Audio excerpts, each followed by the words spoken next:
Well, the NBA's regular season is officially into the final stretch run, as we are down to the last week, with teams having between only 3 or 4 games remaining on the schedule. And while the West remains a battle at the top and bottom, with the 1, 2, and 3 seeds separated by only a half game, while the 6, 7, 8, and 9 seeds are all within a game and a half of each other, the East, on the other hand, has been wrapped for what seems like months. A true heaping pile of poo of a conference. It's a complete crap.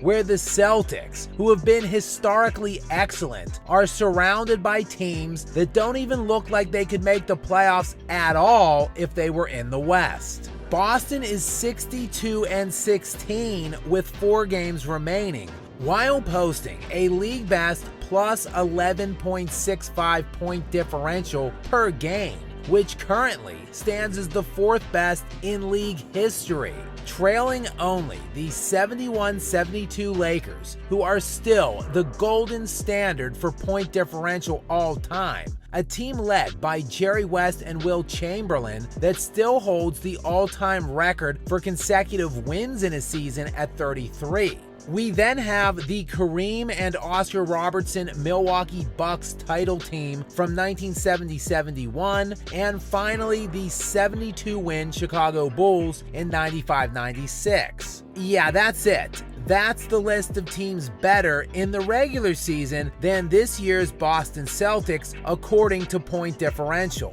And standing in their path to getting to a potential NBA Finals is nobody. Oh sure, the Milwaukee Bucks were in for a title or bust type of a proposition this season after acquiring Dame Lillard in the offseason.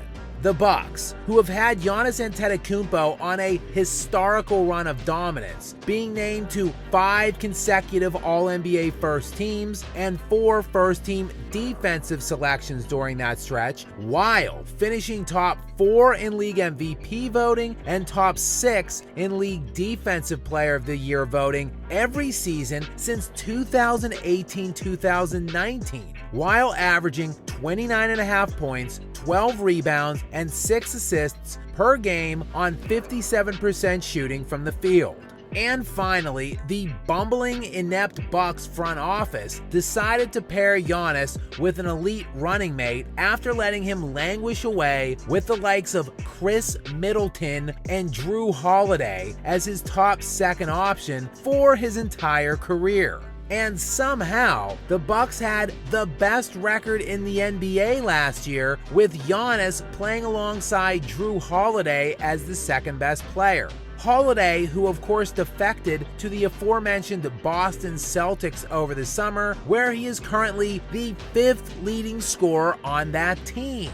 Surely the Bucks upgrading to Dame Lillard from Holiday would have accounted for a viable championship run in Milwaukee this season.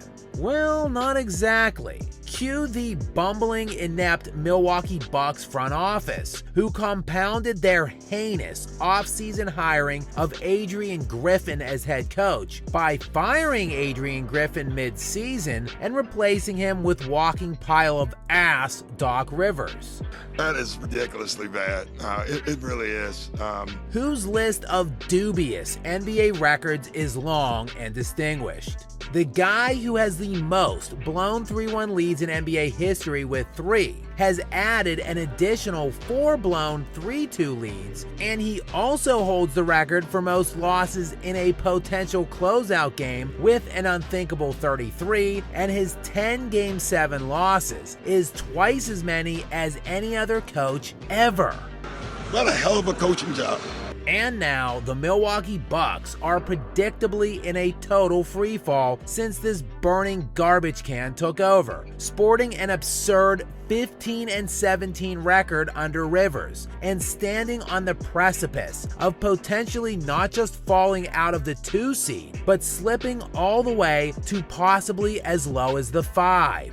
with the Magic, Knicks, and Cavs all within a game and a half all of a sudden of the Bucks, thanks to their recent 4-game losing streak to the Knicks, Raptors, Grizzlies, and Wizards. The Bucks are just 3-7 in their last 10 games, and they have 3 games remaining in the regular season against the Celtics, Magic, and Thunder. So while the Celtics will lead the league in wins this season, there is a very strong possibility that no other team in the East wins even 50 games this year, with the Magic and Bucks both on pace for just 49. And you would have to go all the way back to the 2002-2003 NBA season to find an instance where there weren't at least 2 50-win teams in a conference during a non-strike shortened season. And in that year, the Detroit Pistons won the East's 1 seed with a record of just 50-32, and the Nets had the second best record in the East that year at just 49-33.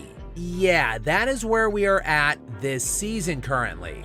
And now we know Jason Tatum has had a long and storied career of absolute unmitigated gag jobs in high leverage moments. And 35-year-old head coach Joe Mazzulla has shown a similar penchant to crapping in his pants on the biggest of stages. I got poopy.